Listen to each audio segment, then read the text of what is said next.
Do you want to play some music? Sure. Anne and I burned an awesome CD for the trip. Jimmy Carter's Crisis of Confidence speech, learning to speak Mandarin, 16 minutes of old-timey car horn, and something called Banjo Boogie Bonanza. It's an amazing instrument, the banjo. Yeah, I didn't realize it could be this loud.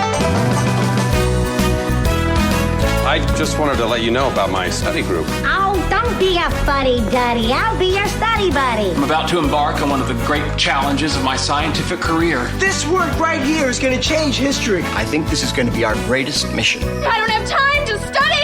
I'll never get into Stanford. I got big plans for you tonight. I got maps, I got charts. I got to see you through this because my credibility is on the line. It's at this point that you'll want to start taking notes.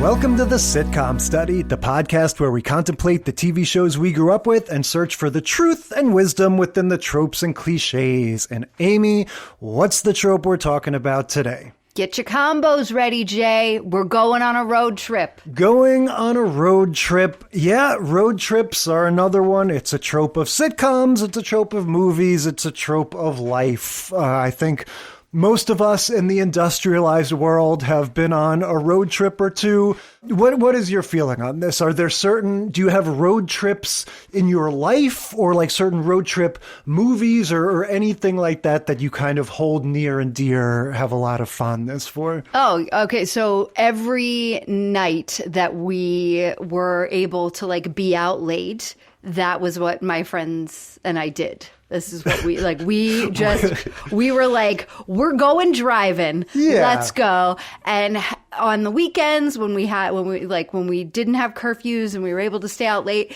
we'd be like, we're going to go find the fifth Denny's. And we'd drive until we found the fifth Denny's. And it was very far. We'd drive like 4 hours away and then we'd turn around and drive 4 hours back. And my parents would be like, what'd you do all night? You were out until 5 a.m. And we're like, we drove.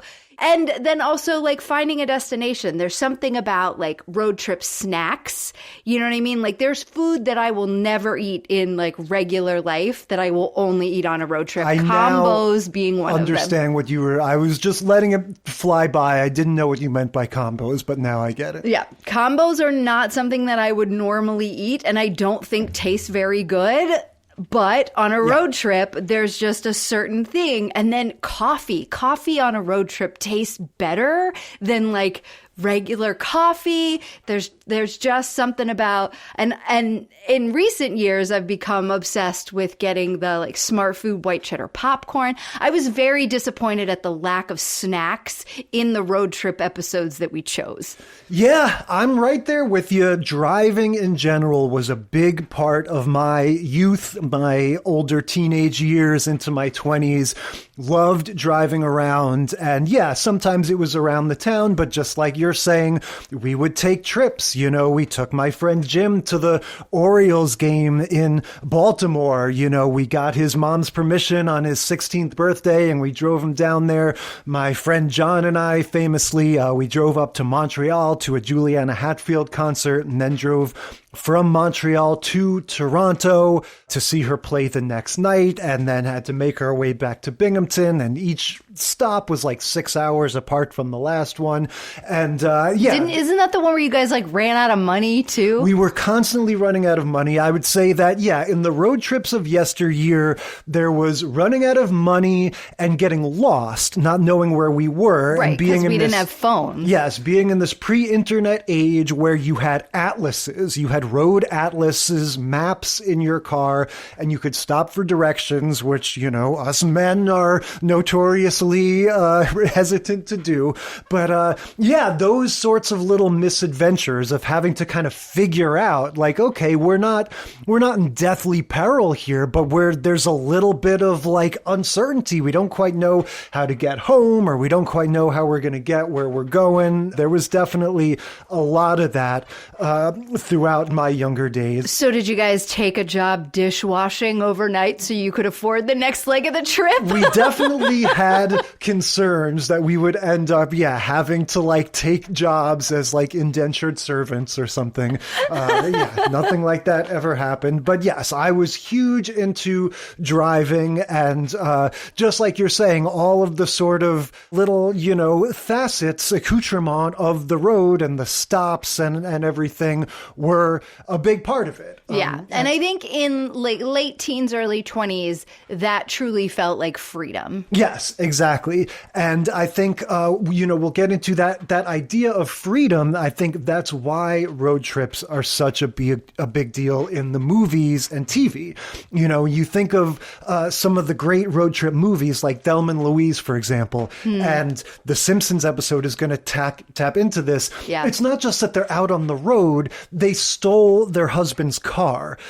Same thing, the movie Road Trip, from the early 2000s. The kid, DJ Qualls, steals his dad's car. This idea of like, we're not supposed to be doing this. Like we're going somewhere that we're not really supposed to go is a big part of it. And so, when you're younger, just the idea of like, oh my God, I'm 3 states away from my parents right now, and anything could happen. Yeah, exactly. And so I think that's why it's such a big deal in the movies, whether you've got, all the old timey ones, Dumb and Dumber was, I consider a road trip movie.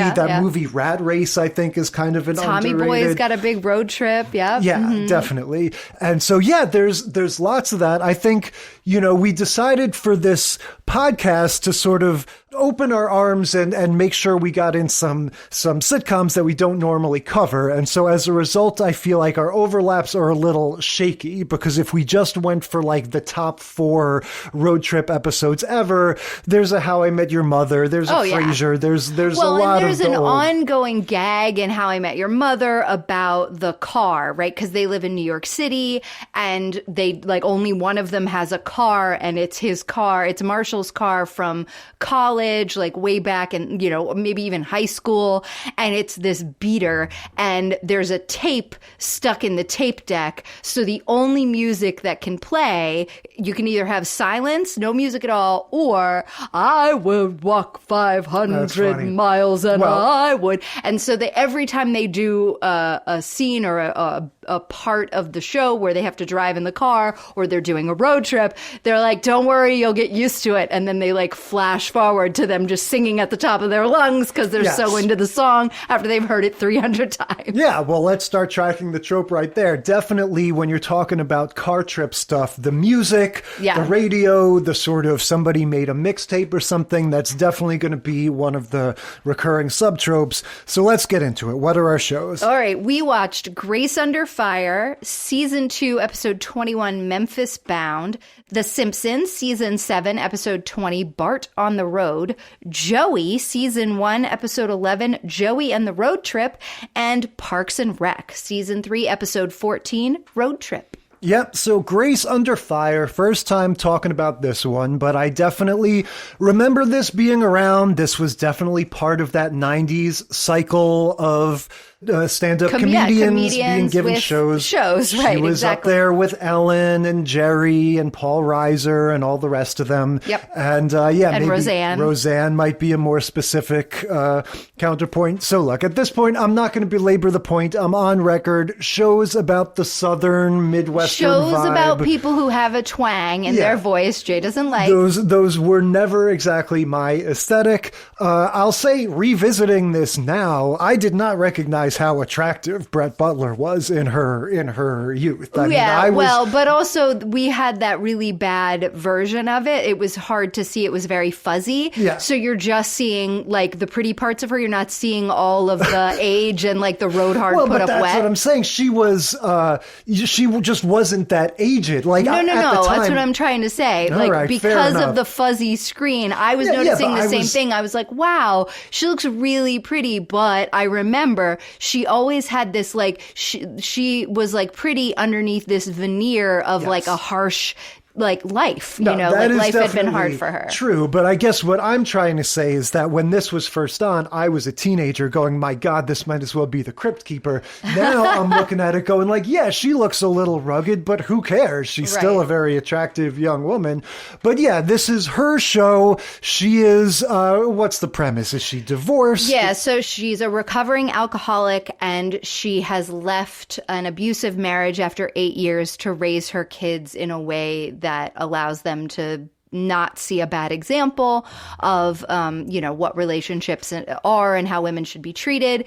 We didn't see any of the kids in this episode. There's 3 kids. Is one of them Haley Joel Osment? No, Dylan and Cole Sprouse are the baby. Okay, so sorry to stop you in your tracks here, but what show am I Mandela affecting? Yeah, no, he with? definitely was on a TV show, and I have to look it up because I don't remember. Yeah. But yeah, Haley Joel Osment did play a little kid in a show, right? Yeah, absolutely, a show that he had a grandpa, and I thought it was one of these Southern ones. Oh, he was on the Jeff Foxworthy show, but I don't know if he was the kid on that. Well, yeah, he was a 2-year stint as Jeff Foxworthy's son on the Jeff Foxworthy show. Okay, so another comedian, another Southern guy. There you go. Yep. Okay, so who she does have in her life are Dave Thomas from Thomas. SCTV. Mm-hmm. Dave Thomas, I noted, wears head-to-toe denim. This wife or girlfriend wears this polka dot vest. We've just got all kinds of crazy fashion stuff going on here. But yeah, this is going to be one that doesn't focus too much on the proper road trip, but there are definitely subtropes to track here, especially at the beginning. All of these episodes are going to start with somebody showing up and saying, hey, you've got this situation that's going to require you to travel somewhere. Yeah. In this case, it's her getting a phone call from her mom saying your sister's getting married. Right. So she is, I guess, like the middle sister. She's got this older sister, Faith, who kind of lives in the area. She's played by an actress named Valerie Bromfield.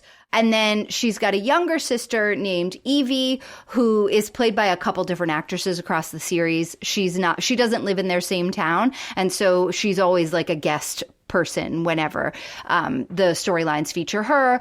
So they were going to drive down to Memphis to be there for Evie, the little sister's wedding, like last minute wedding.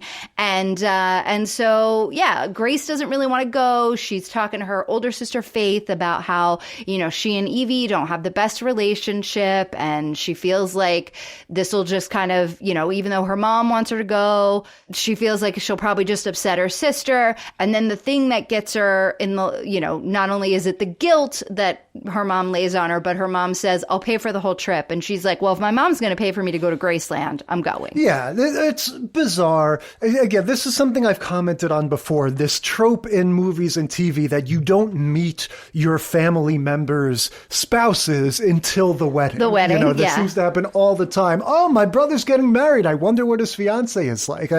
Maybe we're blessed to have good close relationships families, with our yes, we families. are. But we yeah, are. most people I know are not like, yeah, I met my brother's wife last week when he got married. But this is one of those situations. She's not even invited to the wedding.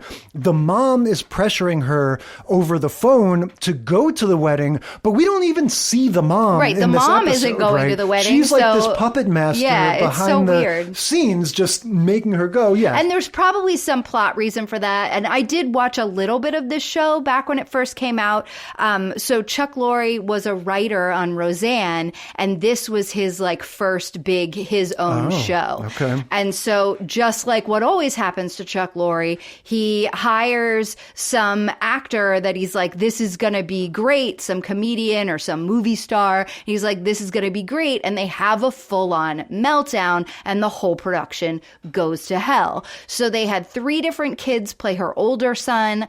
I think we talked about this when we had the rapidly aging children. So her oldest son did the rapidly aging thing from about 12 years old to about 15 years old after season 2 or 3 or something, because the kid's mom pulled him out of the show because she got her boobs done and flashed everybody on set, including the 12-year-old. Yeah, because she was was relapsing into alcohol addiction and also was addicted to painkillers and became this crazy tyrant on the set. The lady with the red hair, that's her best friend that was only in part of this episode, she quits after season 4. The whole show had to go on this big long hiatus because of all of Brett Butler's issues. I did notice when I Googled her just to see how hot she was when she was younger. remember all this stuff came up about her bankruptcy. Yeah, and she was basically like in a downward spiral after the second season or so, mid-second season of this show, ish of this show, and it just kept getting worse and worse. The last season, I think it was like season 5 or something, was only 3 months long. They pulled the plug in the middle of the year because they were just like, we can't do this. There's too many. They had 4 different producers just quit in the middle of seasons because nobody could handle all the nonsense that was going on. Yes. Well, that sucks. But here we are back in season 2.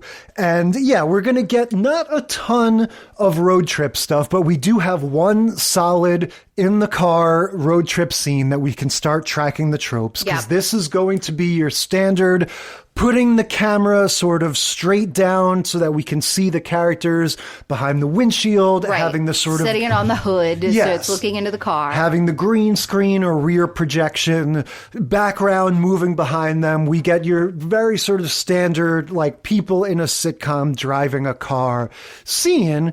And maybe this is the reason why we don't really get that much of these, why it's very easy to find episodes that say, hey, there's a road trip, but it's actually kind of hard to find episodes where really a lot of it takes place in the car. Well, especially for sitcoms, when you think about how they have their sets. They're not doing new sets all the time, you know what I mean? And so even The Simpsons, some of the stuff that I was reading, they talked about what a hard one it was to animate. Oh, yeah. Because they had all these new backgrounds and scenery and things in the car that they had to animate, and they normally didn't do that. So this one was like a longer production time. When you're filming reason. a movie, you know, the way that they shoot car stuff, they either have when they want it to look good and they don't want it to look like crappy rear projection. The Saturday Night Live.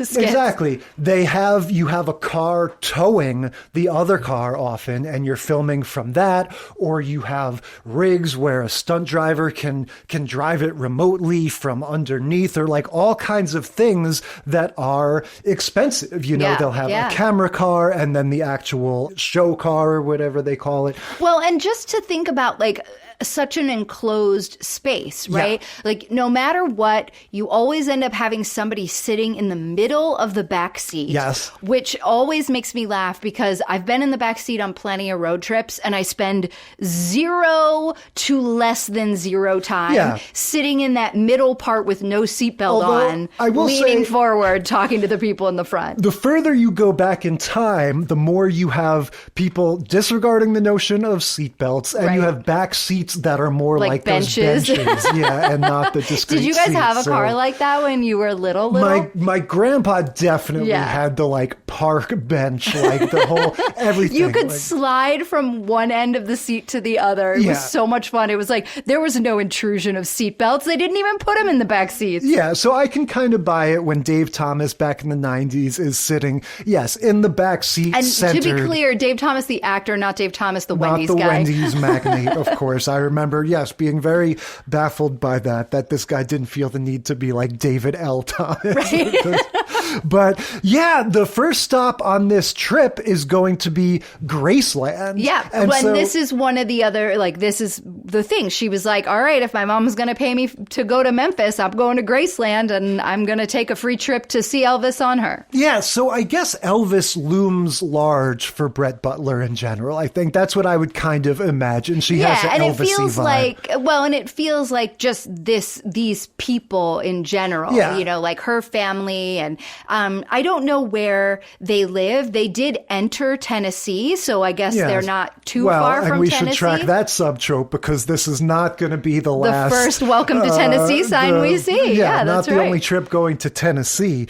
But this is what makes this episode, what kind of ekes it out into being like a true road trip for me. Right, and not because they get the thing. tourist, they stop at the touristy stop. They get, first they go to a restaurant, and we get The waitress there is the lady from Office Space, who's who answers the phone every time. She's with that a recognizable character actor. Yes. Her name's Patrika Darbo. She also gets killed by John Malkovich in The Line of Fire. Yes. Yeah, she was all over the place. So yeah, she's the waitress. We get a diner scene, and then we get this Graceland scene where it is full on, like when Full House goes to Disneyland and stuff. They take out the, video cameras and they shoot on location with them, do they even go inside? We don't get a ton of stuff. They're mostly on the grounds. Right. They're mostly on the grounds. And then we get this montage of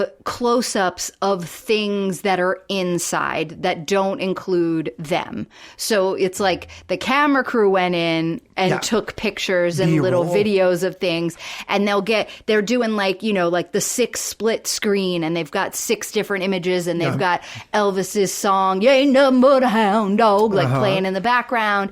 And so we get that whole montage, and then we have a scene of them standing outside the gates, walking into where the tour group is, and then walking through the gates, and then the gates close, and it's the music notes. And then we get a shot of the house from far away, and then we get the montage, and then we get a little scene of them either in like you said, on the grounds, somewhere in front of the house or whatever. And then we get another whole montage with a different Elvis song with more stuff.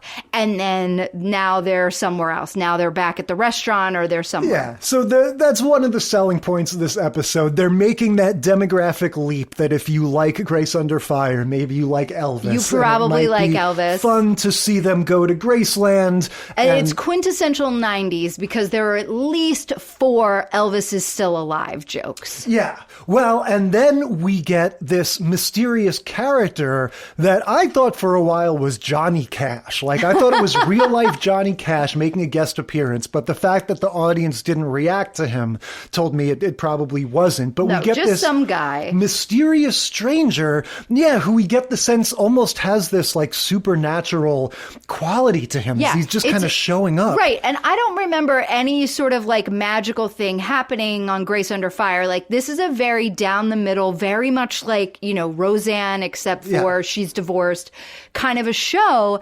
And it was what is happening? Because this episode is so different from all the others. They're not in her house. She's not dealing with the rigmaroles of being a single mom and having a job and also going back to school at the same time.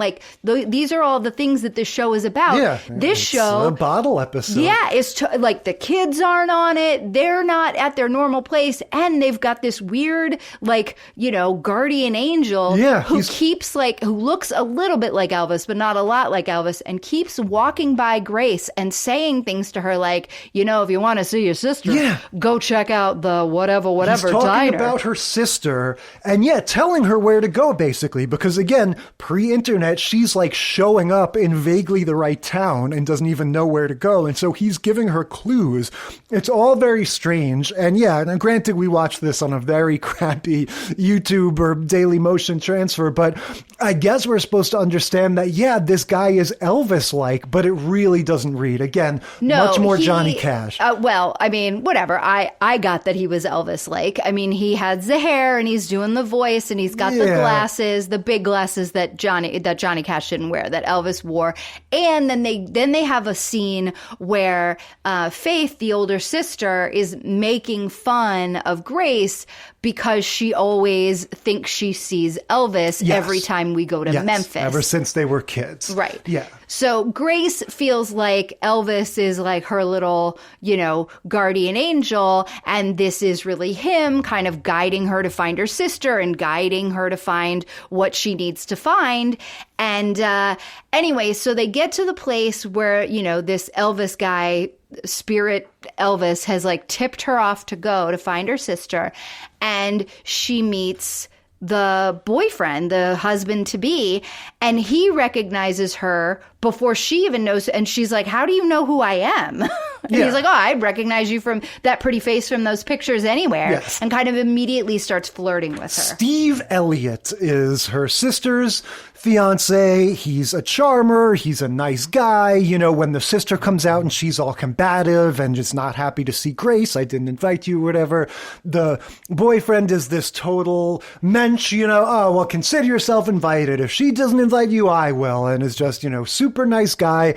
And it's initially presented as Grace's sister has this chip on her shoulder because when they were kids, Grace would always get the guy and she's all jealous of her and she's defensive and everything. And they're 7 years apart, by the way. So Yes. there's like all of this. Like Grace tells this story about this guy who asked her out and her sister got all mad. But then the end of the story is the guy was 35, she was 21, and her sister was 14. So she's like, I don't know why my sister was always trying to compete with me. Like, that's gross, you know? Yeah. And so, look, you know, I mean, speaking of gross, you know, I feel like we can kind of blaze through the second half of this episode because once they're settled there, the road trip element completely goes away. It turns into your nasty significant other hit on me, you know, that trope that is also a huge sitcom trope. And so, yeah, in this case, you know, after the sister storms out and Grace is there by herself, the fiance comes back. Grace is like, yeah, get a load of her. You know, she's just got wedding jitters. She thinks that there's something going on between the two of us. And the fiance's like, well, there could be. Yeah. Do you think there is? You want there to be? Come on. Why don't we head back to my place? And so she's like, oh, God. Yeah. The whole second half of the episode is just sort of them dealing with that. Like Grace sort of coming out with like, yeah, you know,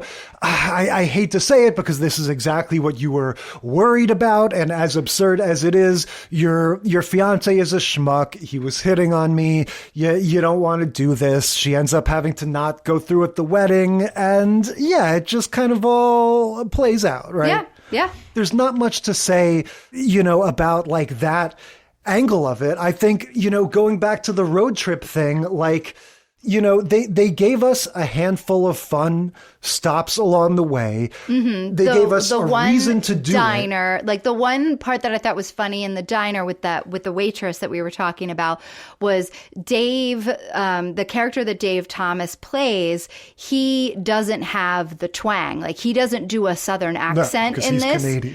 right? But he doesn't do one just because, right? So he just sort of has this like kind of general, you know, American dialect or whatever.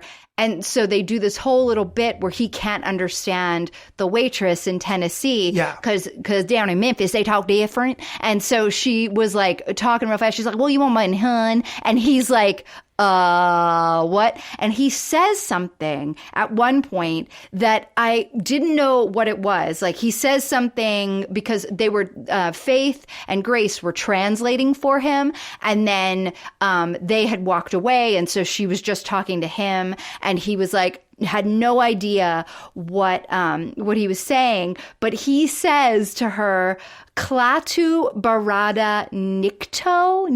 Right, sounds Latin. Right. And I was like, I have no idea what this is. Look it up. Apparently it's a line from the movie The Day the Earth Stood Still. Okay. And it's the thing that they say to shut down the robot. That's funny. So he just was like, I'm sure ad-libbing and like being funny in some way, just like get her away from me. I can't understand her. Shut this robot down. She's talking about sweet tie. Yeah. Yeah. I was on the same page as him. I couldn't understand what she was saying.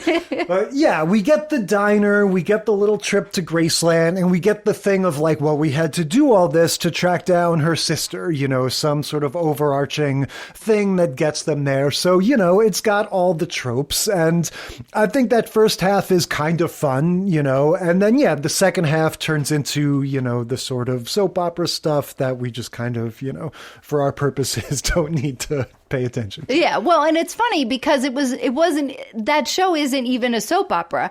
Yeah. So then they wrap it all up at the end where her sister's all sad that she isn't going to get married. She's like, I didn't even get to throw my bouquet. And they were like, well, you can still toss your bouquet. And then she and Faith are both like, oh, that means one of us has to catch it. And they like sprint the other direction as it comes toward them.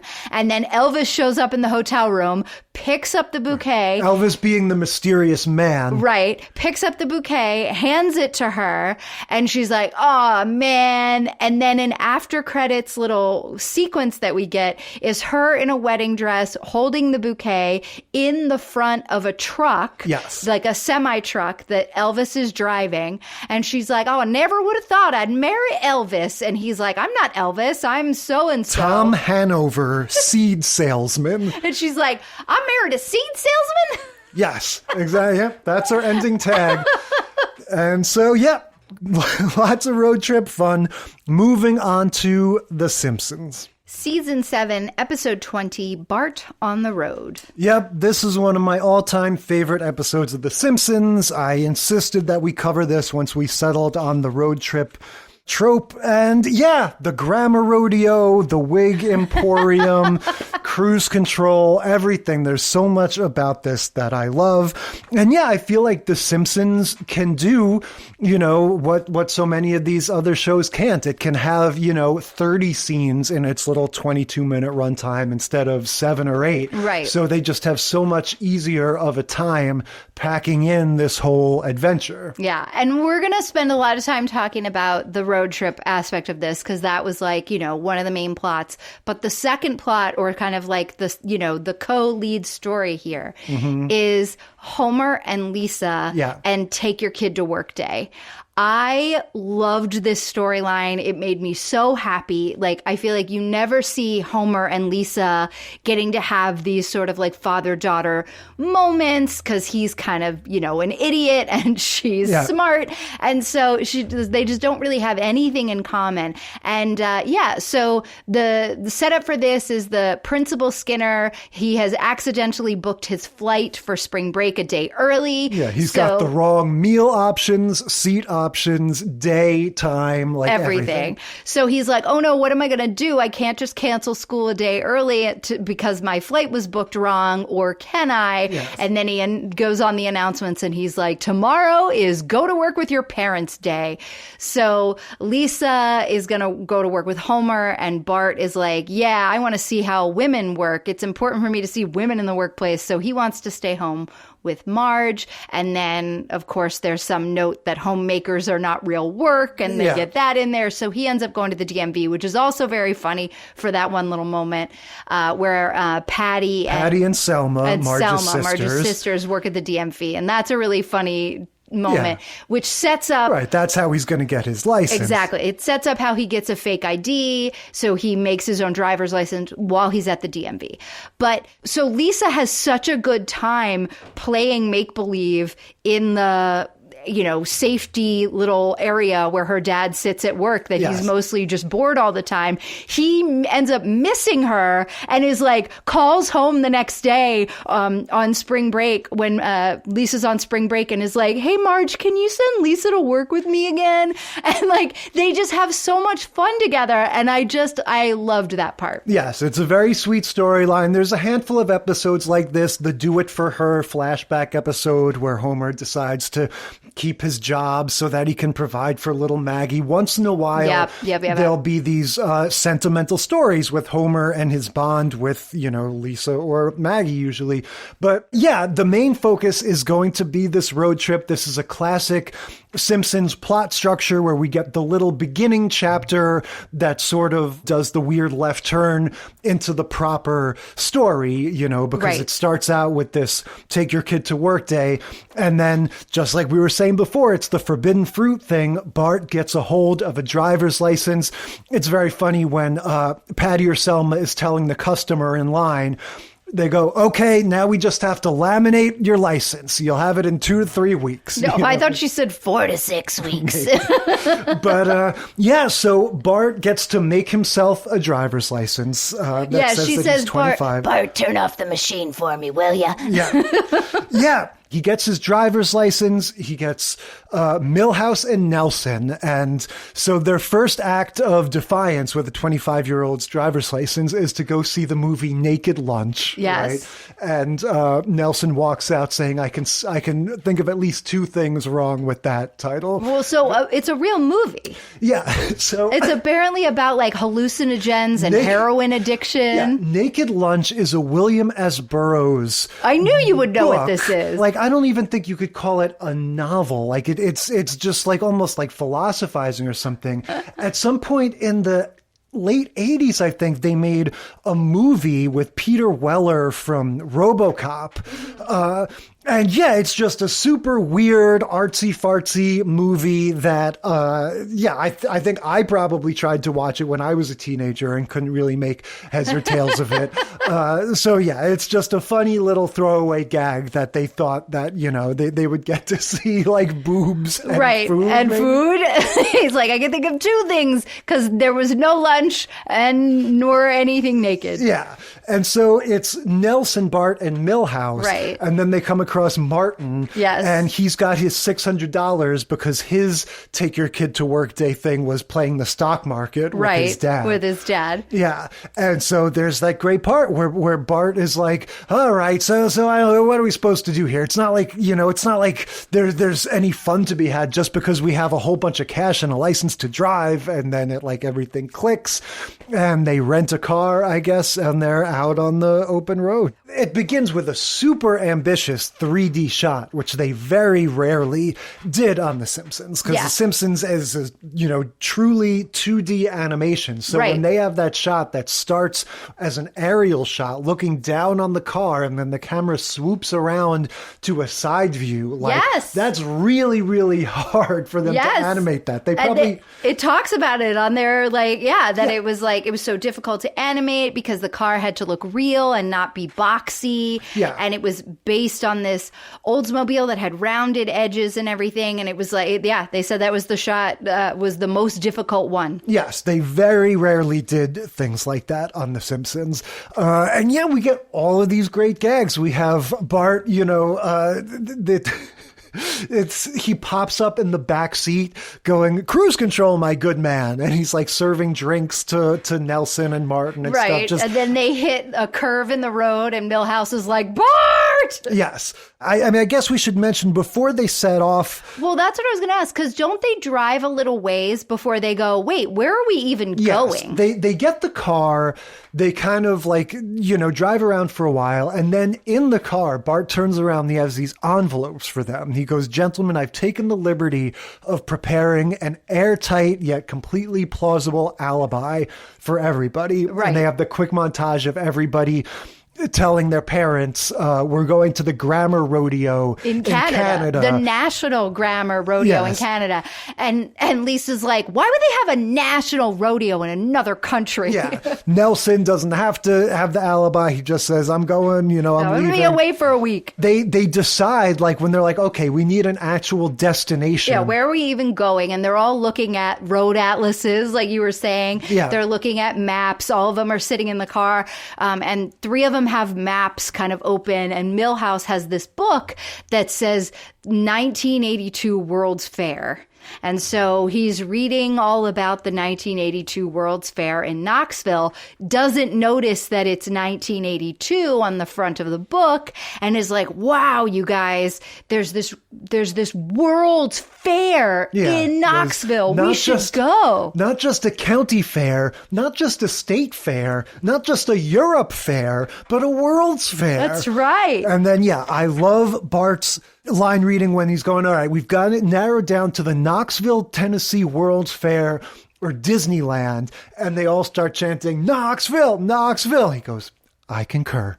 And then they're off and running. When they get into Branson and it looks like Vegas, and Bart's like, my dad said it's like Vegas, but for, people that are dying or something. I don't remember what his joke was. And then they end up seeing Andy Williams perform, like when we went and saw Wayne Newton.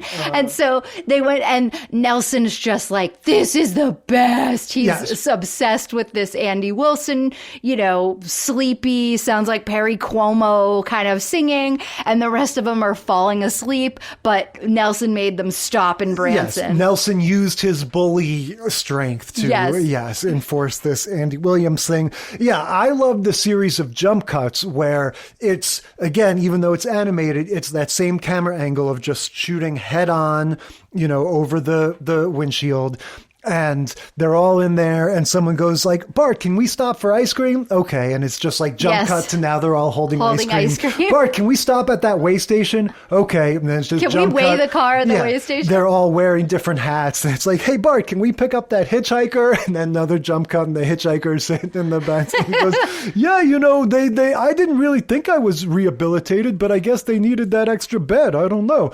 And so, yeah. And then he says, hey, can we stop for ice cream? Yeah. And they jump cut again, and they all have ice cream again. Yeah, exactly. But so... Did you recognize the hitchhiker, being a horror movie fan that you are?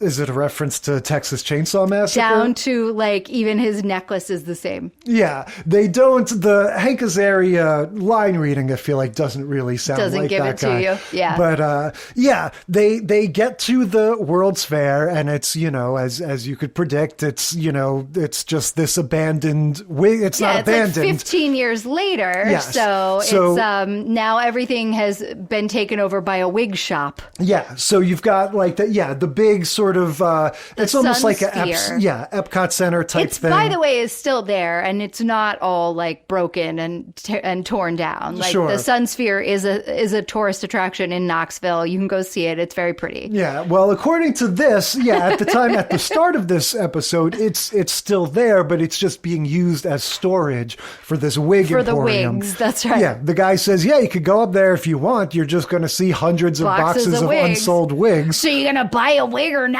Yeah, and so then you get a great cut to the 4 kids sitting there on the curb, all forlorn, all wearing a different wig. Right? Bart's got the little ribbon in the hair thing. They're all girls' wigs, except Nelson is kind of like a clown afro thing. Right. And so then it becomes, how are we going to get home? Because they, through some slapstick antics, the Sun Sphere collapses on their car. Right. Well, so they realize that they spent the last of their money on the wigs, and then they, like, I don't know if it's Nelson or Bart, like, is mad or whatever and kicks a rock, and the rock goes up, hits the Sun Sphere, it falls over on top of their car. Yeah. So they're like, we have no money and no car. How are we going to get home? What are we going to do? Yeah. And so Bart gets in touch with Lisa, and this also is kind of a nice Bart and Lisa episode in the way he gets her to kind of reluctantly help him. And then she, in turn, has to share the secret with Homer that Bart, he rented a car with a fake ID. He said he was going to Canada, but he went to Knoxville and all this stuff. Homer has a very funny reaction to that where he tries to stay perfectly calm. And he's like, just excuse me. Yeah, he goes and puts the nuclear helmet on and screams like a cone of into silence type thing. And then he goes like, this is totally fine. I will simply pick Bart up and I will kill him. I will send him the money so he can fly home, and then I will murder him. Yeah, and Lisa explains, no, we can't do that. So Lisa has got Bart to get a job as a courier, and he's flying all over the world.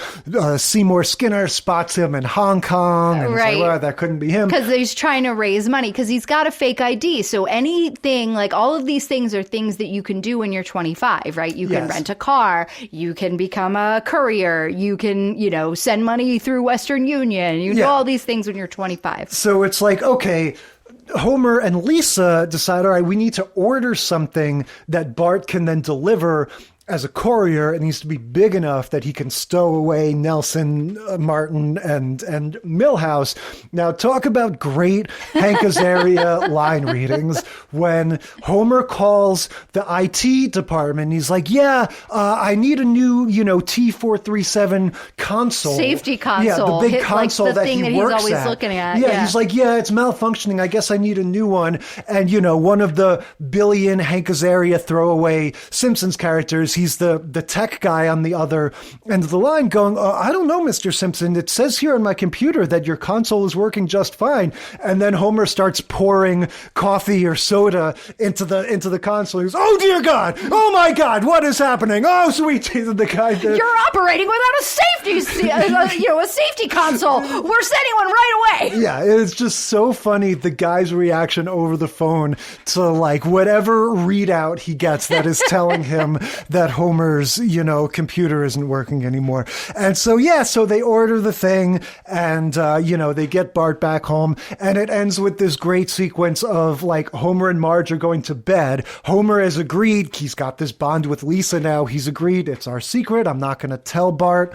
I know about his adventure. We're not going to say anything to your mom or anything. Right, because Lisa was like, you can't tell him that because then he'll know that I told you. Yeah, everyone's sworn to secrecy. So then Marge gets these series of phone calls while they're sleeping. That's very funny. Yeah, first from Principal Skinner. She goes, no, Bart has never been to Hong Kong. Then from the Tennessee State Police. Then from the Courier Service. That we found your car. Yeah, wondering if Bart's going to report to work the next day. Yeah, and so we get this fun little review of all of their antics. She's like, no, my son's car is not in Knoxville, Tennessee. Yeah. What?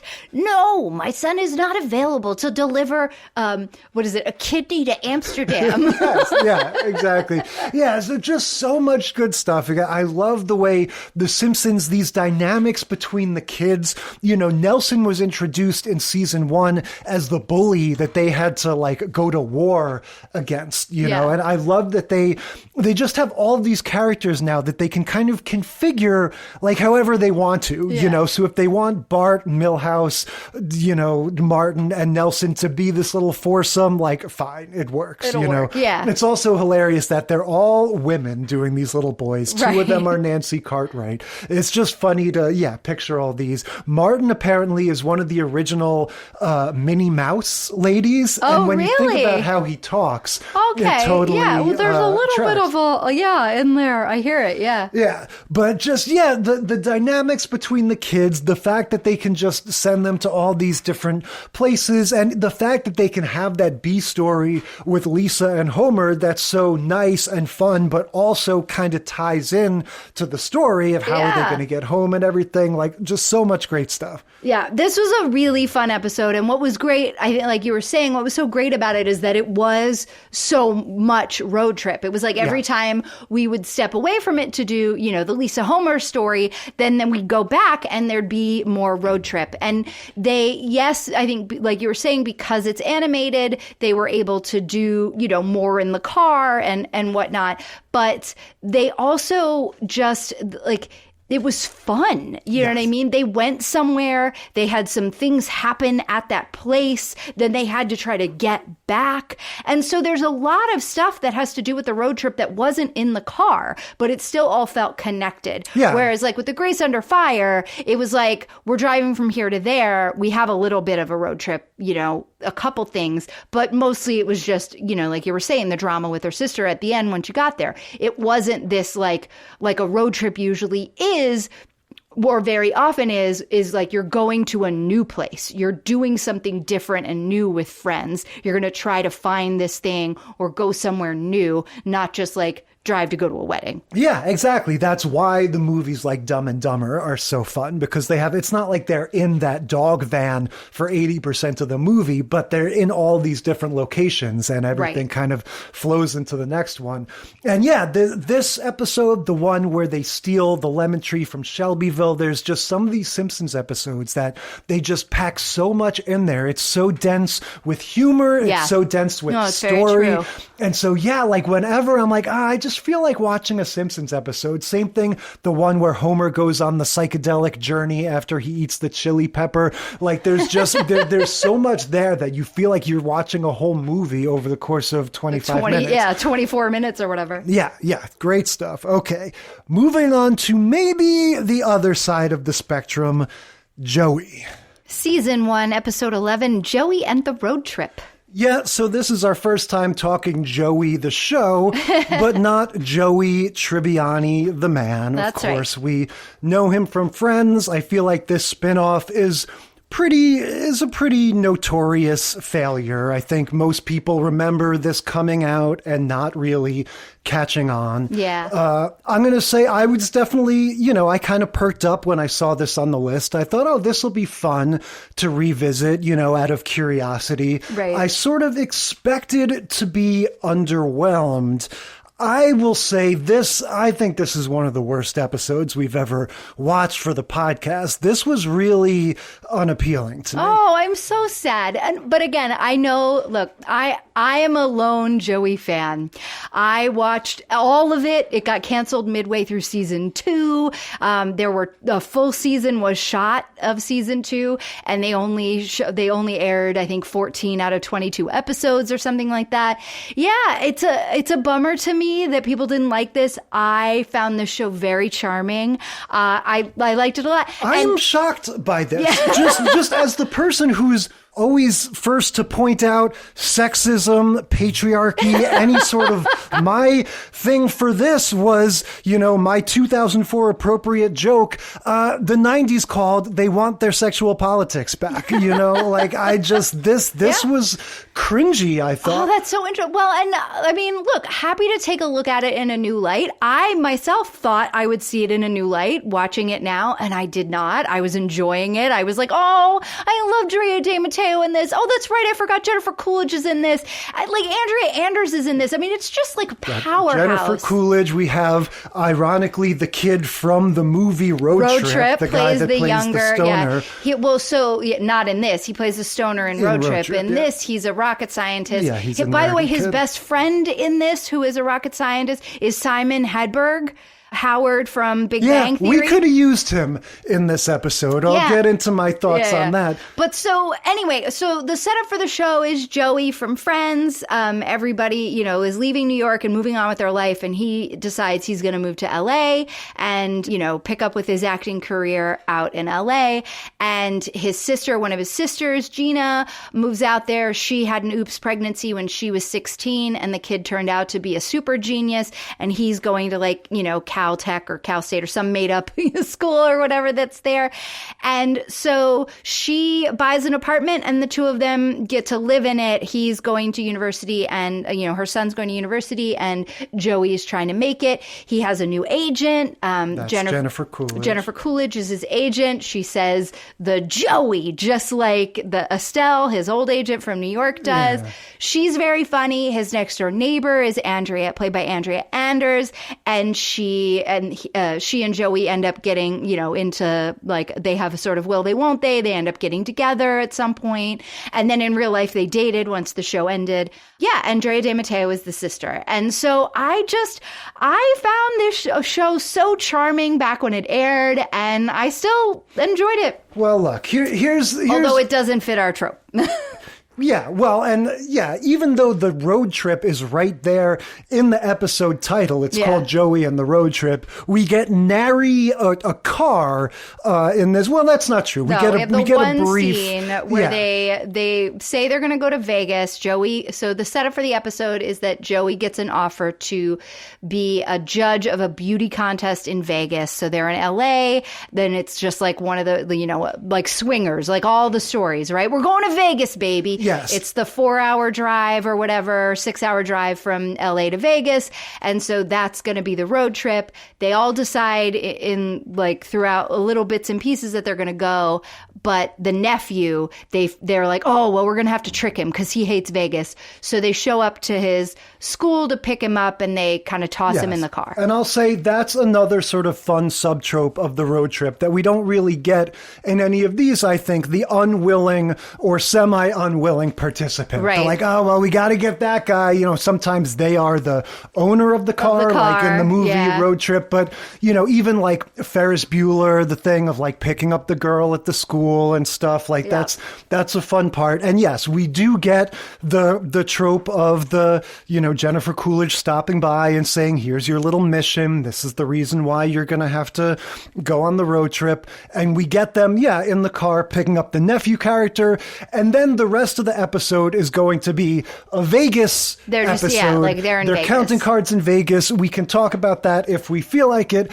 I'll say that my overall kind of observations about this. First of all, this is not a Marta Brightman, David Crane joints, right? just Am I one getting of them. those names right? I think it's Bright and Crane. Yeah. Just one of them, though, came with it. They may have been involved in some way, but there is a different name that is all over these opening credits as the executive producer, Kevin something or other. You really get the sense that this is not the same creative team at all. No, it's not. I think it's maybe David Crane that went, like one of them went, but the rest, no, they get the credit as creating the character. Exactly. This is based on characters created by them. Yeah. So this is Jaws 2. This is like Right. bringing over the actor, bringing over the intellectual property and a completely different creative team, and it shows. So the smartness of the Friends writing and the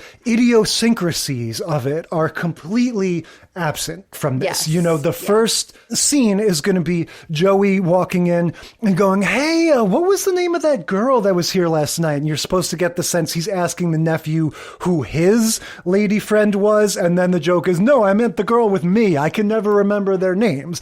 And so that right there is going to tell you the DNA of this Joey show. hasn't changed. I'm going to argue that he has changed. He has regressed, right? So having listened to Matthew Perry's book, and I don't think this is any kind of a, shocking revelation, they decided early on in Friends that the sort of key to Joey being an appealing character was to tone down the sexist cad stuff. Like, sure, he's there. He's the ladies' man of those three guys, but make him a puppy dog, whether that's neutralizing him by just having him not be as much of a sexist asshole, or more importantly, surrounding him with other guys that are not like that, or women who are strong characters that make his sexism just seem silly by juxtaposition.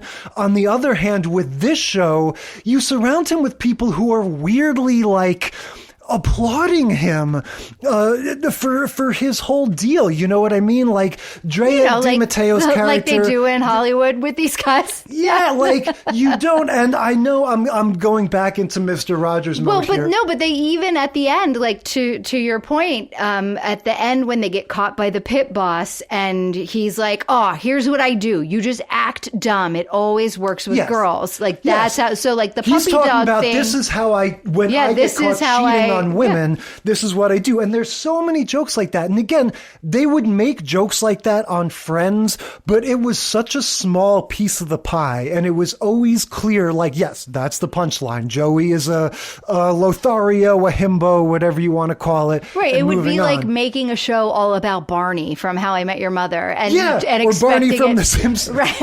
And expecting it to be this. Yeah. But again, I would argue even setting aside not only the people he's surrounded with, but even the characterization of him, it's like they're leaning back into this element of him that they realized early on in Friends needs to be in small doses. We don't want him, even as 1/6 of the show, we don't want him to totally be this womanizing asshole. And now it just feels like the people steering the car are your 2.5 Men or whatever style writers that are like, no, it's funny that he lies to women all the time. Like, it's funny that the only way to get him to go on the trip is to tell him that he'll be able to sleep with the pageant. Well, they tell him that contestant. he's not able to do that. And he's excited about looking at the ladies and maybe finding some other women to hook up with.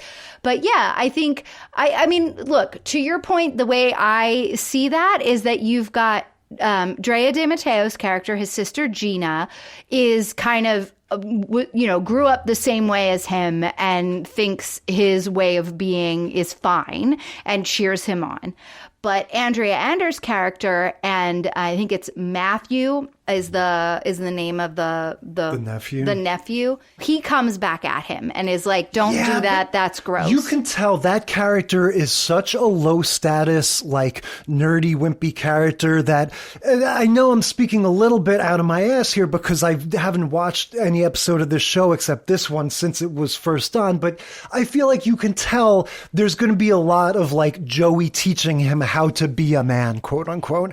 You don't But think so? No, because what ended up happening was that it was the other way around. Joey would be like, I'm going to show you the ropes, and then he would end up learning the All right, lesson fair the enough. other way. I'd love to be wrong about that, Yeah. but I just kind of got that vibe that at least it's going to be a sort of two-way If you're street. going to take Joey Tribbiani to Vegas, you're going to get the most like skeevy version, the Vegas-iest version of Joey Tribbiani there is. Fair enough. And in this case, it's going to be he sleeps with one woman, not realizing that she was a pageant contestant and he wasn't supposed to do that. And so his, the brilliant way of leveling the playing field is he's going to try to sleep with all of them, and then none of them will have an advantage. Which like I will say like that is a funny concept. Sure. You actually could have done something with the fact that idea. Oh, you sleep with all of them, then it's no longer, And they have compromise. a few funny scenes where he's like hitting on different women. One of them says she's from Tulsa, so he thinks that she's the Tulsa pageant contestant, but it turns out she's not. Very generous to say funny scenes. They're cute. But she is one of the girlfriends from How I Met Your Mother, though. She is I recognized her. I was like, she's a oh, young I know. hot girl Yeah, she's a in young the hot girl. LA in Exactly. the early 2000s. So he's like, sorry. He's like, here, take this pamphlet on abstinence, because he goes to hit on one of the other contestants and her platform is all about abstinence. So he's like, all right, I got to regroup and figure that out. Then he goes to try to have a threesome with the two contestants that are from New Mexico, Santa Fe and Albuquerque. And just then the pageant producer comes up and says, we need you for a meeting. There's been a breach of protocol. And so he thinks the jig is up and that he's been caught. What we haven't told you yet is that one of the other contestants is TV dad fan favorite, Bob Saget. Yeah. And so we get a fun little interaction where Bob Saget is like, I don't like to be touched, trying to tell him to leave him alone because they're both the celebrities. But Bob Saget is like a big celebrity and Joey is not. Who's the guy, Corbin Burnson, that dropped out right before? So that's why he ended up getting this job. Anyway, and so they go in, and then it turns out that he says, well, it turns out Miss whatever city is even skeevier than I am. She slept with both me and Bob Saget. And he has a moment of redemption where he's like, whoa, whoa, whoa. Joey is finding out that they're just going to release the contestant. They're going to disqualify her, but not the judge who she slept with. And he's like thinking it's himself, thinking that, this is about him. He gives this whole speech about that's a double standard and you can't do that. And if, as much as I hate to say it, if you're going to disqualify her, you have to disqualify the judge. And he goes to stand up and say, I'm sorry. And the producer is like, Bob, you gotta go. And Bob Saget's like, way to go, Gertrude Stein, and storms out. And so, the rest of it plays out like... So he has his own little, I don't like double standards, even though he likes to have sex with a lot of women. I guess. And then, you've got the other story with the nephew doing the card counting thing. That's how they all end up in casino jail. You've got Big Pussy from The Sopranos is the casino manager. Right, which is fun because Drea De Matteo also from The Sopranos. Yeah, and I there's also a little bit of thought it was interesting that the opening theme sequence for this is Joey driving just like The Sopranos. I feel like... Oh, that's him driving from New York to LA. Yeah, but I just noticed there's just a lot of funny little similarities. Yeah. But anyway, and the joke there is going to be no, we're not going to kill you. We're just going to kick you out of the casino and everything. Joey needs some sort of foil, I think. For him to be the center of this, it just, again, it doesn't work for me on face. And then the actual quality of the writing is just it's just nothing. There aren't funny jokes. There aren't funny ideas in this, I guess, I don't know. I feel like I have to defend my love of the show in a certain way. And I think it is just, I enjoyed watching all of these characters interact.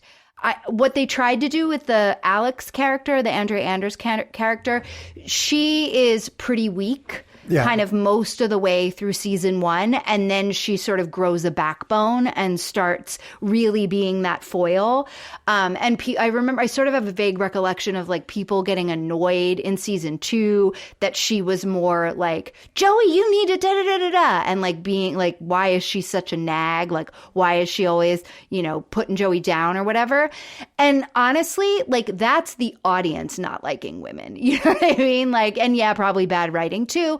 But yeah, nobody wanted a foil for Joey that was a woman that we weren't already in love with because she was Monica or she was, Jennifer Aniston or whatever. And I think that, was a big part of the downfall of the show. But if you think, like, just look at this cast. Everybody's great.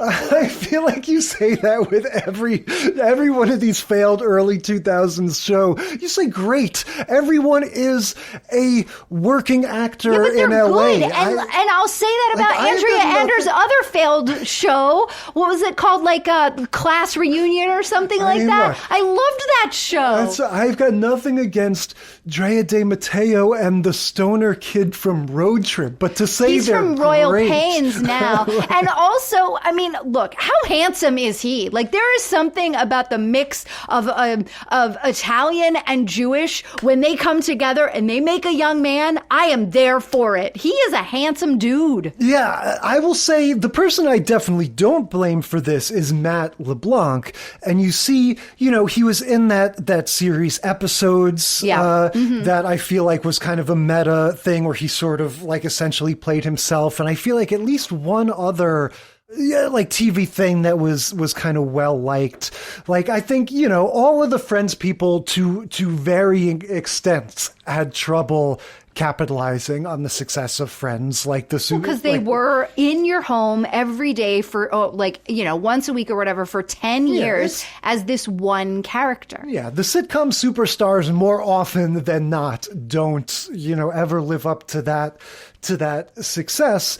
But just to me, seeing from that opening credit sequence, like all of those new names and being like based on these characters, but written by these new people. No, it was Kevin people. Bright. I just looked it up. Kevin Bright, and it was Bright, Kaufman, and Crane. He is the one from Bright, Kaufman, and Crane? Yes. So Kevin Bright is the Bright, and then you've got Kaufman and Crane, and they didn't continue on. But yeah, I don't think you can say he wasn't the good one. I think you can say maybe this wasn't the right project. Yeah. Why do you hate this so much? It was so charming. I'll say we're talking about this episode that's all about the beauty pageant. Maybe not all of them were so focused on this like Joey vis-a-vis women thing, although I think they probably were. But not in the same way. And I bet you if we had watched this episode instead of on the road trips, if we had put it with the trope of we're all going to Vegas or beauty pageants, then you would have a different sentiment because you'd be stacking it up to everybody being skeevy in their Las Vegas episode. Give me that Benson episode where he takes the stage in Vegas any day of the week. That was a good episode. Robert Guillaume singing his face off. Yeah. I mean, honestly, I attribute it to like we always say, the early 2000s, not the best time for multicam sitcoms in general. This is around the time that like shows like this are having their lunches eaten by the British Office, Curb Your Enthusiasm. Well, and the different, right, because this is what, like 2004 or 5 or something? HBO starting to take off. And all of the, starting to take off. They already had, Sopranos was done by then, right? Or still going. Yeah. I mean, Drea De Matteo was on this show. She was doing both. She was doing both. I think The Sopranos would film like a movie, like for part of the year. They could. But yeah, I mean, you look at something like this, and there were lots of new things happen. You had 30 Rock, right? Was coming out around that time, or was a little bit later. Still on SNL at this time. But that was around the corner. I think a nice little renaissance. Well, that's what I'm saying. Like sitcoms are about to change in the ways that, like, with all the quick little jump cuts, what New Girl is about to bring into the story, what 30 Rock's about to bring, American Office, exactly. Like all of these with that mockumentary style. That now there's, a million of those. And so I think, you're right in saying that it was on its way out. But there was good stuff happening here that people just didn't watch because it felt like it was old at the time. Going back to it as a nostalgia podcast, looking at other shows that are all around that same time that were these like juggernauts, these amazing, everybody loved them. Oh my God, we can't stop watching, whatever it is. This show is just as good as that. And it's packed with fun actors. All right. I don't want to belabor the point. I feel like it's packed with like perfectly Jennifer Coolidge actors. is a She's bit we only player get in one this scene show. with her. Moving on to Parks and Rec. Season 3, episode 14, Smoochy Smoochy Road Trip. Yes. This one is going to start with Ben and Leslie. That's Adam Scott and Amy Poehler being all flirty. I thought at first, we're just dropping into this heavily serialized show. We've both watched all of it back in the day. I thought this was like a post-coital situation. No. Like I thought this was like the day after they had first gotten together. Oh, no. They're still on the rise. Yes, this is very will they, won't they. And this Yes. is the breaking point, right? This is their first kiss. This episode is like crazy high rated because of that. There were some weird shenanigans where, because the season started like a week late or something, they ended up having to put this episode and another episode that weren't like, it wasn't a two-parter. They had to play them back to back. So that way they, because they had shot enough episodes to run the whole season, but then there was like a delay to the start or whatever.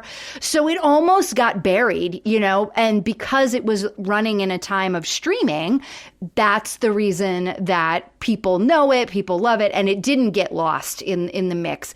But so Leslie Knope and Ben story is that end of season 1, beginning of season 2-ish, they bring in Chris Traeger and Adam Scott's character as these state representatives to come help clean up the problems that they're having in their local Pawnee government. Yeah, this is one of the great examples of a sitcom cast switcheroo that really worked. They had that other guy Mark as the sort of main love interest in that first season, and there's absolutely nothing wrong with him. He's a really charismatic actor. Yeah. But the show just really clicks when in that second or third season they bring in Adam Scott and Rob Lowe. Yeah, well, and that's it. I don't know if it was scheduling conflicts or if the storyline between the two of them had kind of just run its course. But that guy, the guy who played Mark, his character just kept getting less and less and less time, and her crush on him sort of faded. Yeah. And then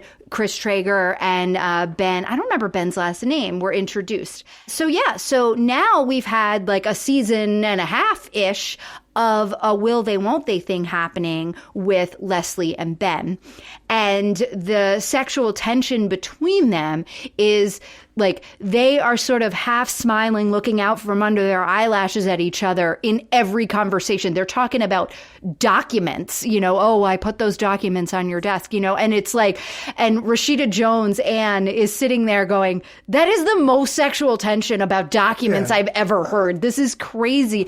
And it really, look, Adam Scott can have sexual tension with a lamp. He's fabulous. He can do no wrong. I'm obsessed with Severance. He can do everything. Yeah. And so and what's so funny is that I don't see Amy Poehler as doing a great job on her end of that. But he's so good that she's better. Oh, wow. See, I disagree. I think I totally agree that I think the relationship is great. I think it's right up there with Jim and Pam, the way that they, the show really organically earns the relationship and lets you see what makes them click so well. And they do it, though, unlike Jim and Pam, they do it without all the angst and drama. Yeah, what they do is the two of them, it's just similarity. Jim and Pam is more about their sense of humor, and it is more about, frankly, they're just sort of the only two young and hot people. Whereas Adam Scott and Amy Poehler, they've got that dorkiness. Yeah. And, not only do they establish that Adam Scott can talk about, or his character Ben can talk about his passion for civic duty and for the community. He was the youngest mayor ever. forever in the whole of Indiana. And they bond over all of that, but also it's funny that you say, oh, Adam Scott could have tension with sexual tension with anybody, because I wouldn't disagree, but what I would say is his energy is not at all smoldering. It's like he is just so this nice, gentle soul. And you totally buy that, like, yeah, he's a very good-looking guy, but, you know, same thing with Amy Poehler for that matter. Like, they come off like normal people, and they have this unglamorous way about them that you just totally buy into all of it. Oh yeah, 100%. I my nipples get hard when I think about him. You know, they're sitting there having that dinner towards the end, and he's saying, you know, the town. It's really nice talking to the town about this, and the town has really pretty blonde hair. When we get to that moment where he is telling Amy, or he's telling Leslie that he has feelings for her. Classic sitcom simile, right? And because they're. So the whole idea here is that Chris, who is the city manager, he's taken over as city manager at this point in the show. This is Rob Lowe. Right. He has a hard and fast rule, no office fraternization. And so they both love their jobs and they don't want to lose them. And that's like their job is their identity. So they have been just, you know, allowing this, like, you know, trying to stay away from the simmering sexual tension between them. And they get sent away on this trip where they have to do this presentation together. Tracking our trope, we get, just like every other one of these, we get an opening scene with Rob Lowe sitting them down and saying, the two of you need to go to Indianapolis to petition the state board or whatever. We want to be the host of the Little League Championship. For the state Little League Championship. And so that, like, we have the scene where they're, you know, Anne's calling out their sexual tension and she's like, you got to do everything you can to just stay away from him. Like, don't be alone with him. Cut to, they're sitting in Chris's office, you know, 40 seconds later, and he's like, you're going on a trip together. So then she goes over to Anne's, Leslie goes over to Anne's that night to pack, and she's like, I want only, you know, matronly clothes, ugly clothes, like all of your clothes are too sexy. She pulls out the dress from Pretty Woman. She's like, this is literally the dress Julia Roberts wears in Pretty Woman. Rashida Jones is like, yeah, I know, it looks good on me too. It's so great. Like, it's just such a fun moment. And then Anne helps Leslie burn a CD of music. Yes. So that way it will have like no sexual tension in the car. It's like learning to speak music. Mandarin, banjo. It's Mandarin lessons. It's like a description of the history of ladders, like all sorts of stuff. So this is a fun subversion of that trope. You know, if road trips are always going to have mixtapes or somebody has some funny proclivity, this is going to be Leslie Knope's thing, is I've made this like anti-sexual mixtape, and then we find out later that Rashida Jones snuck in an Al Green song in the middle to get them, you know, because she's shipping them. Let's stay together or something like that. So we don't get a ton of road trip stuff in this one, even though it's called the road trip. Right. Well, we get them in the car having all of that awkward time. Yes. And then, you know, I think Leslie's just like, oh, let's, you know, they're trying to talk about, she's got this list of like unsexy topics that they're talking about, like the dorms at Johns Hopkins University. Yeah. And he's like, did you go there? And she was like, no. And then she's like, if all else fails, I'll read from my Sonicare manual. Yeah. And then she's like, why don't we listen to some music? Anne and I made a mixtape, and then the banjo comes on, and she's like, it's a really good, you know, instrument. And he's like, yeah, I didn't know it could be so loud. Yeah. Now we should say this one is being shot like this. Looks like they, for all we could tell, they're actually driving. Yeah. Like this is now we're into the 21st century, and this is that mockumentary style. Well, and they probably have the budget where they can do the tow car. Yeah, they can do the tow car, or sometimes they just have the actors drive and they get them insured, and they. Yeah. But this looks like they're maybe filming from another car, or they even have the little digital cameras that they strap onto the cars and stuff. They would do that in the office. Memphis all the time, because these ones are meant to be these mockumentaries. Oh, right, of course, where they'll like, the footage looks kind of weird when they're in the car, but that's okay because it's part of the documentary, format or whatever. Yeah, and I didn't even consider that when this was happening. I was just kind of going along with it. Didn't even think about the filming.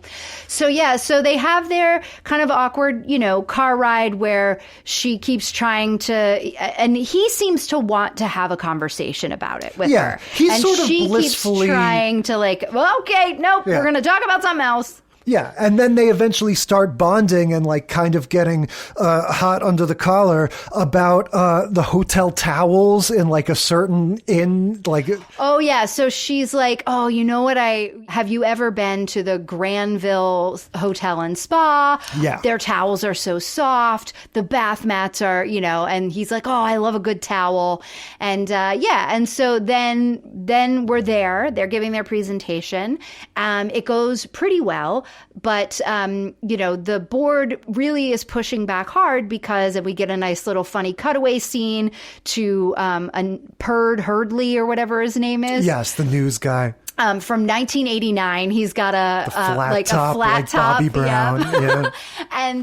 And so that was the last time Pawnee hosted the state Little League championships, and they were overrun by raccoons. Yeah. And Amy Poehler, or Leslie Knope, is like, oh, yeah. The raccoon infestation has been taken care of. They have their part of the town, and we have ours now. So that's fine. And, the board seems still pretty skeptical. And then Ben is like, you want to have your Little League championship here because the people in Pawnee, they love their town and they work hard. And so it's this really nice, like the little soft music starts playing. Yeah. They do the slow zoom in and Leslie's head starts turning and looking at him and how he's talking about her hometown, even though it's his adopted town, and, with glowing praise. And she just is like, oh, she's falling madly in love with him because he cares so much about the town that she loves so much. And so then they're at a little cocktail thing afterwards. And he's like, hey, why don't we get some dinner after this? Chris recommended a good restaurant. Yeah. And Amy's like, yeah, hey, photographer, you want to come with us? She invites the photographer to dinner, and he's like, no, I don't stay know away you. From him. Yeah, and so, they go to this dinner thing, and that's where, it starts out with her sort of resolving. We get more of what we originally talked about before, them bonding, so organically over their love of the town, their love of civic duty, just their whole similar vibe in general. And then that's when Ben, he starts kind of repeating some of the things he was saying in the speech. She said, that was really great. She said, you get the credit for this one. Like, I normally do the things, but this time you really did it. And then he starts kind of repeating some of the things, and that's when he starts very purposefully saying the town in a way that we know what he meant, and what he meant in that moment, and also what he means in this moment is that the town is Leslie. Yeah. And she's getting all like, I can't, I have to go. She's like, I have to see a man about porcelain. I mean, I'm not doing cocaine. I have to go to the bathroom, and runs out the door. Very funny scene with her on the phone to Rashida Jones, sort of getting into her cognitive dissonance of like, I want you to talk me out of read me the letter, Anne. Yeah, she has to read the letter that she wrote to herself that she has memorized, so she's mouthing along with it as Anne is reading it back to her. Do not do this. You love your job. Yeah, and so she's yelling at Anne at the same time as she's saying, thank you, it's best or whatever. And so Anne wants them to get together. So every time Leslie's like, oh, I'm going to go make out with his face, Anne's like, yay! And Leslie's like, no, you have to talk me out of it. But Leslie does resolve, yes, I'm going to make out with him, screw it, I'm going to let the chips fall where they may. Because I've had a glass and a half of red wine, and that is enough. And then we get a giant cock blocking by Rob Lowe as Chris, their boss, shows up at, whatever restaurant they are. He says, I decided to come. I have an apartment in town. Exactly. And let's make this. Let's all hang out together. Yeah. He's like, I just was so proud of you guys. You are the dynamic duo. You guys get everything done. And so I decided to drive up and celebrate with you. I'm so proud of you guys. and they were like, oh yeah, we're probably just going to head back to Pawnee tonight. And he was like, no, I have a condo in the city. You're staying with me. Leslie, you get the guest room. Ben, you get the couch. It's going to be the greatest night ever. And then they're sitting on the couch in his apartment. Like neither of them want to be there. It's so awkward. Like they just had this moment where Ben told her that he likes her. Yeah. And he even said, like, am I alone in this? Because, like, he was kind of laying it all out there, and Leslie was still very much like, shut it down, shut it down. And she was like, no, you're not alone. Like, no, you're not alone in this, but blah. And then that's when she ran away to the bathroom. So they're on the couch and they're in, like PJs that they borrowed from Rob Lowe's character. And every time they, laugh or have a like very natural moment of connection, he walks in the room and is like, oh, I have a bladder like a peanut. I have to pee. I drink so many liquids. There's one point where he goes, so you want to boggle?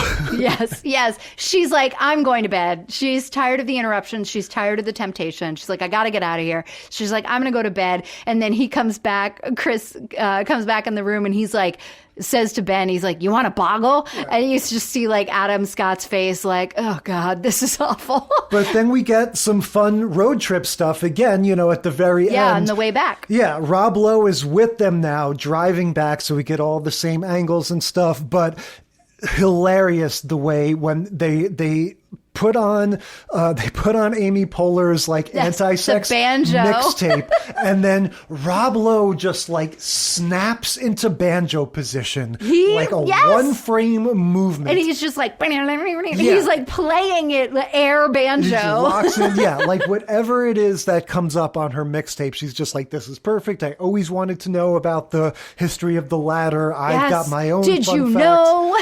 And it's like sharing facts about ladders, and then there's like the Mandarin thing comes up and he's like repeating and learning Mandarin. The whole thing is crazy. Yeah. So in a lot of ways, this one I feel like is similar to the Grace Under Fire in the sense that like the road trip stuff does ultimately take a backseat, no pun intended, to these other relationship stories that the episode mostly is about. Yeah, but they still earn their road trip stripes. I feel like this one definitely earns the road trip stripes way more than the Grace Under Fire. Like this they one, went to Graceland in that. They did go to Graceland, but this one, it's the fact of like the amount of time that we get in the car and the music and the awkward conversation, and they used the car to like forward the romantic story between them. They used that time in the car. And so it not only was the road trip had to happen so that the story could happen, that it was done well. Whereas in Grace Under Fire, it was, we're going on a road trip. And then it was just like, now we'll get some shots of Graceland. Well, that's the difference between a road trip with old friends or family people versus this is like a road trip is like an enclosed situation with this new, not just a colleague, obviously, this loaded relationship that is going to become won't they? Whoa. So anyway, so we get the fun little road trippy stuff with Rob Lowe on the way back, and then now they're back at work like the day after that, and they bump into each other heading to one. Ben's heading out of Chris's office, and Leslie's heading into Chris's office to drop off some numbers that he wanted or whatever. And Ben's like, he just left. So, whatever, no big deal. I'll leave these on his desk for him. No big deal.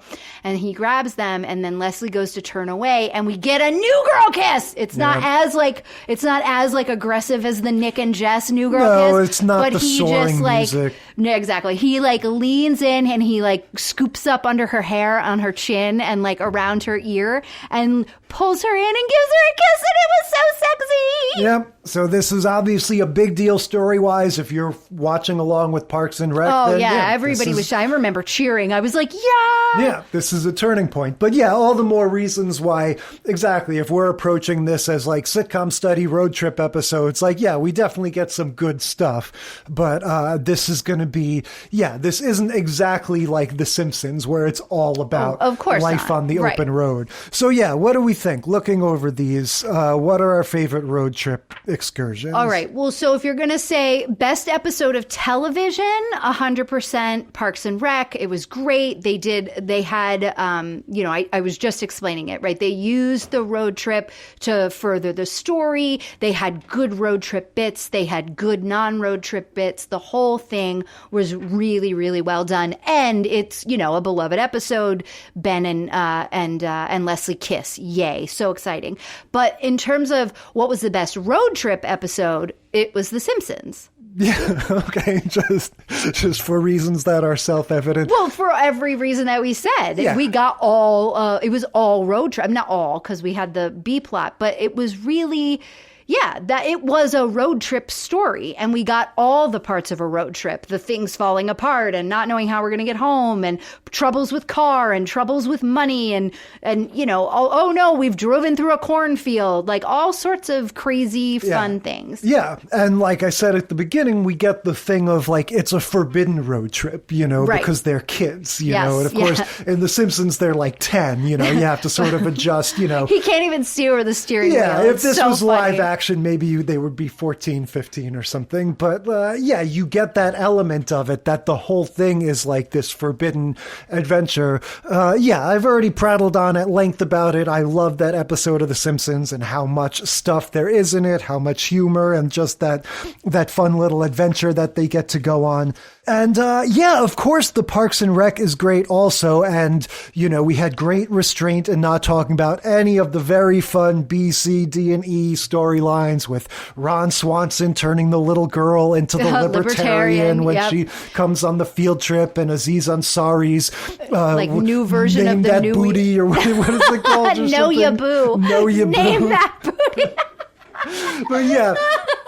Everything's clicking on all cylinders in Parks and Rec. All the characters have fun stuff to do. But yeah, in terms of sinking their teeth into the road trip aspect of it, of course, I agree. The Simpsons really does it the best. And it's interesting to me how this isn't like the blind date trope or the running for class president trope or so many of the others. It's almost like this road trip thing. Even ones that have the road trip in the title neglect to sometimes really get into it. It's more like... It's just almost a thing that you can do, and it's almost like just by announcing that something is a road trip, it's like, oh, okay. We don't have to show it at all. It's just a road trip, like what they did in Joey. They had the one scene with the car. And it tells you like, oh, so they're in a different place, and like it's a way of sort of shaking things up.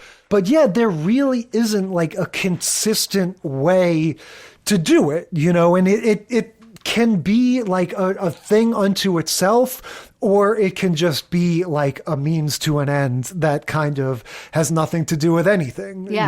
Anyway, I find the whole idea of trying to figure out how you take your sitcom characters and put them in a car for a long period of time. Like we watched an episode of Family Matters where it was the party where the parents are out of town. Yeah. Where like you had the party at the home that Eddie was dealing with and the teenagers were all dealing with. And then the rest of that episode was the parents in the car. Yeah. Well, and the Fresh Prince would do that a lot also. The trick would always be they were always at nighttime and their solution would just have be like nothingness. You're just driving in outer space. Right. Yeah. And you have like the random lights go by. That's true. But that does solve a big problem. It does kind of work because that is what it looks like pretty much when you film someone driving at night. Yeah. So yeah, that's one solution. All right, so much for the road trips. What are we talking about next week? Next week, we're going to have a test of your mental faculties. It's time for IQ tests. We're going to watch Good Times Season 2, Episode 7, The IQ Test, Night Court, Season 6, Episode 1, Mental Giant, Seinfeld, Season 3, Episode 7, The Cafe, and Kenan and Kel, also Season 3, Episode 7, IQ Can Do Better. Yep, IQ tests are next week, and until then, we will consider this segment of the sitcom study concluded.